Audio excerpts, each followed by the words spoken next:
Hello friends, you are watching literature quest. तो दोस्तों, आज के इस वीडियो में हम बात करेंगे अल्फ्रेड लॉर्ड टेनिसन की, जो कि पोएट है विक्टोरियन एज की। तो थोड़ा सा विक्टोरियन एज के बारे में जानते हैं।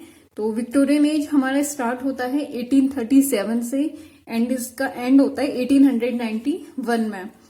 और अगर विक्टोरियन एज की बात करें तो विक्टोरियन एज सिमिलर है एलिजाबेथन एज के। National glory, pride and development के टर्म्स में अगर देखा जाए तो इन दोनों ही एजेस में सिमिलरिटीज हैं। तो अगर क्वेश्चन आता है कि in terms of national glory Victorian age is equivalent to which age, then our answer will be Elizabethan age. और इसका जो एक बहुत ही इंपॉर्टेंट फीचर है विक्टोरियन एज का, वो था conflict between science and religion. एक तरीके से तो ये लोग साइंस को मानते थे क्योंकि साइंस प्रूफ हो जाती थी, लेकिन वहीं पे रिलीजन और साइंस के बीच में काफी ज्यादा कॉन्फ्लिक्ट इस एज में बना हुआ था। तो W.H. हडसन ने इस एज के बारे में कहा है, विक्टोरियन एज के बारे में, कि it is such a literature age could not have been produced at any other time in the world's history. तो बहुत ही बेहतरीन बात इन्होंने कही है। और टेनिसन ने भी लिखा है, let knowledge grow more and more, more to more, but more of reverence in is 12। And Victoria जो है वो इम्प्रेस बनी थी इंडिया की 1876 में, ये तो आप लोग को पता ही होगा। तो अब बात करते हैं टेनिसन की। टेनिसन का जो लाइफ स्पेन था काफी अच्छा था, 1809 से 1892 तक। और 6 अगस्त 1809 को इनका जन्म हुआ था at Lincolnshire England and he was died on 6 October 1892 at England.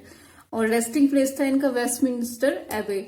And इनके एक बहुत अच्छे फ्रेंड थे आर्थर हेनरी हेलम, जिनके लिए इन्होंने इन मेमोरियम भी लिखी थी। हालांकि जो हेलम है उनकी डेथ हो गई थी 22 साल की ही एज में, बहुत जल्दी उनकी डेथ हो गई थी। और टेनिसन के बारे में एक चीज और की, जो इनकी फैमिली है, हम ये कह सकते हैं 4 फादर्स तक एक मेंटल इलनेस से जूझ रहे थे और उसी मेंटल इलनेस से कहीं ना कहीं टेनिसन भी जूझ रहे थे। तो जो आर्थर हेनरी हेलम थे उन्होंने काफी ज्यादा इनको सपोर्ट किया था। और उसके बाद alma mater Trinity College Cambridge से इन्हें पढ़ाई की थी। हालांकि ये वहां से बिना डिग्री के वापस आ गए थे बिकॉज 1831 में इनके फादर की डेथ हो जाती है। तो फैमिली की कंडीशंस की वजह से इनको कॉलेज छोड़ के वापस घर आना पड़ता है। एंड इनकी मैरिज हुई थी एमिली सेलवुड से, जो कि इनके जो भाई थे, टेनिसन के भाई चार्ल्स, उनकी वाइफ की सिस्टर थी, उन्हीं से इनकी शादी हुई थी। और पोएट लॉरेट रहे थे ये। सबसे लंबा टेन्योर था इनका एज अ पोएट लॉरेट, 1850 से टिल डेथ 1892 तक ये पोएट लॉरेट रहे थे। इससे पहले वर्ड्सवर्थ एंड इनके बाद एल्बर्ट ऑस्टिन जो थे वो पोएट लॉरेट रहे थे। और 1829 में इम्पोर्टेंट पॉइंट है, इनको चांसलर गोल्ड मेडल मिला था कैम्ब्रिज यूनिवर्सिटी में। एक इनने वर्ड लिखा था टिम्बकटू, और यहीं पे इनकी मुलाकात हुई थी आर्थर हेनरी हेलम से, जो कि इनके काफी अच्छे फ्रेंड बन गए थे। एंड 1830 में इनका पहला कलेक्शन आया पोएम्स का, first solo collection of poem, जिसका टाइटल था पोएम्स चीफली लिरिकल। हालांकि 1827 में इनका और इनके भाइयों का एक कलेक्शन आया था, पोएम बाय टू ब्रदर्स, उसके बारे में मैं आपको बताऊंगी इसके बाद। लेकिन जो पहला सोलो कलेक्शन की अगर हम बात करें तो वो आया था 1830 में।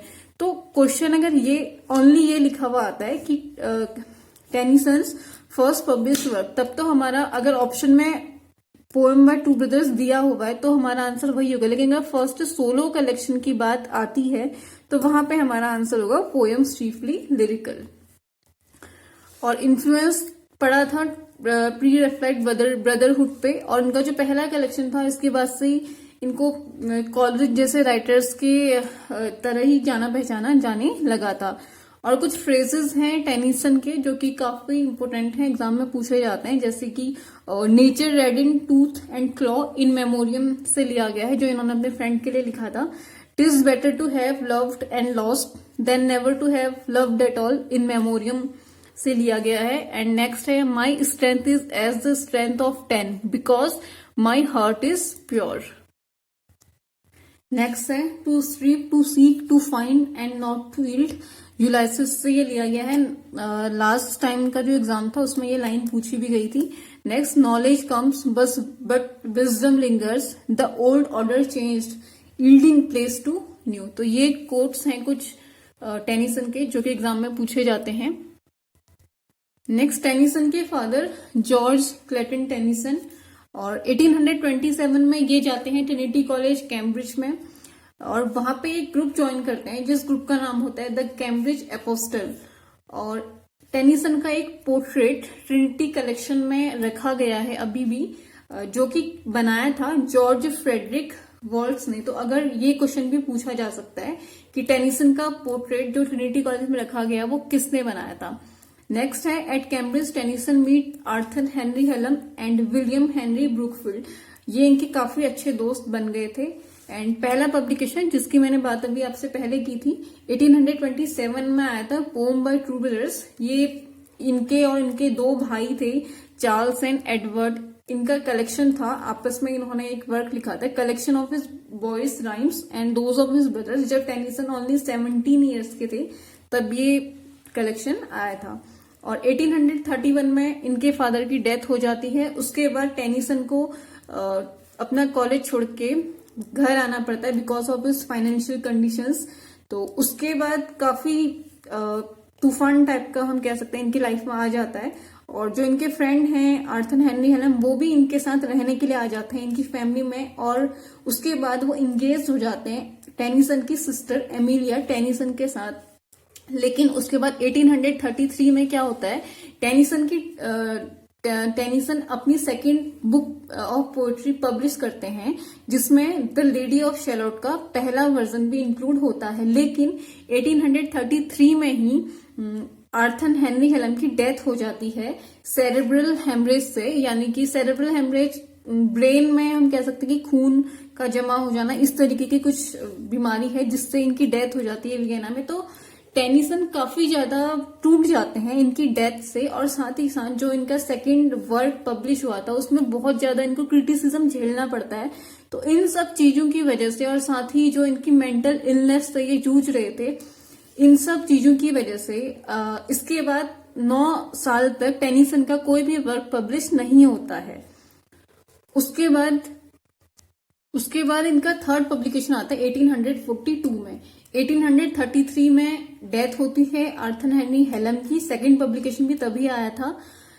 उसके बाद 9 साल तक कुछ भी ये इनका पब्लिश नहीं होता है। 1842 में तीसरा कलेक्शन आता है जिसमें कुछ पुरानी और कुछ नई इनकी पोएम्स इंक्लूड होती हैं, और साथ ही साथ उसमें द लेडी ऑफ शैलोट का नया वर्जन भी इंक्लूड है। और इन्होंने एक सैटायर लिखा था विमेन एजुकेशन पे, जो कि अपने रिलिक्स के लिए काफी ज्यादा पॉपुलर हुआ था। 1847 में ये लिखा गया था।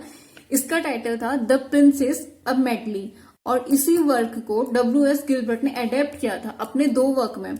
एक तो जो उन्होंने 1870 में लिखा द प्रिंसेस, और दूसरा प्रिंसेस ईडा जो कि 1884 में लिखा गया था। तो अगर क्वेश्चन आता है कि which work of Tennyson was adapted by W.S. Gilbert, तो हमारा आंसर होगा the princess of medley, written in 1847। उसके बाद आते हैं 1850 पे। तो 1850 जो एक ईयर था टेनिसन की लाइफ में बहुत ज्यादा खास था। किन वजहों से? पहला तो 1850 में इन मेमोरियम इनका पब्लिश हुआ था जो कि इन्होंने लिखा था आर्थर हेनरी हेलम के लिए। और दूसरा 1850 में ही इनको पोएट लॉरेट अपॉइंट किया गया था। सैमुअल रॉजर्स ने मना कर दिया था पोएट लॉरेट बनने से। और साथ ही साथ एलिजाबेथ बेरेट ब्राउनिंग वाइफ थी जो रॉबर्ट ब्राउनिंग की, उनको भी कंसीडर किया था, ले हंट को भी कंसीडर किया था, लेकिन उन सबने मना कर दिया था। तो 1850 में इनको पोएट लॉरेट बनाया गया था। उसके बाद एल्फ्रेड ऑस्टिन जो है वो पोएट लॉरेट बने 1896 से 1913 तक। लेकिन 92 में इनकी डेथ हो गई थी। तो इनको सबसे लंबा टेन्योर था इनका एज अ पोएट लॉरेट। तो इनको एक रिस्पेक्ट देने के लिए इन 5 सालों में कोई भी पोएट लॉरेट नहीं बना। उसके बाद 1854 में टेनिसन ने एक वर्क अपना पब्लिश किया the charge of the light brigade. ये वर्क जो है इन्होंने पोएट लॉरेट रहते हुए ही पब्लिश करवाया था। एक ड्रामेटिक ट्रिब्यूट था क्रिमिन वॉर में जो लोग थे उनको एक ट्रिब्यूट दिया था अपने इस वर्क के थ्रू टेनिसन ने, और साथ ही साथ पोएट लॉरेट रहते हुए इन्होंने कुछ अदर वर्क भी लिखे थे, जैसे on the death of the Duke of Wellington. और 1884 में क्या हुआ, विक्टोरिया क्रिएटेड हिम बैरन टेनिसन। बैरन टेनिसन मतलब बैरन एक उपाधि है जो दी जाती है यूरोपियन कंट्रीज में, तो ये उपाधि इन्हें दी गई थी 1884 में by Queen Victoria. And Virginia Woolf ने एक प्ले लिखा था फ्रेश वाटर। तो ये प्ले क्यों लिखा था, showing Tennyson as host to his friend Julia Margaret and GF Watts. तो ये कुछ चीजें थी टेनिसन के बारे में जो हमारे एग्जाम के पॉइंट ऑफ व्यू से काफी ज्यादा इंपॉर्टेंट हैं। इसके अलावा कुछ अदर लाइंस हैं टेनिसन की, जैसे कि there lives more faith in honest doubt, believe me than in half the creeds, in memoriam में ये लिखी गई है।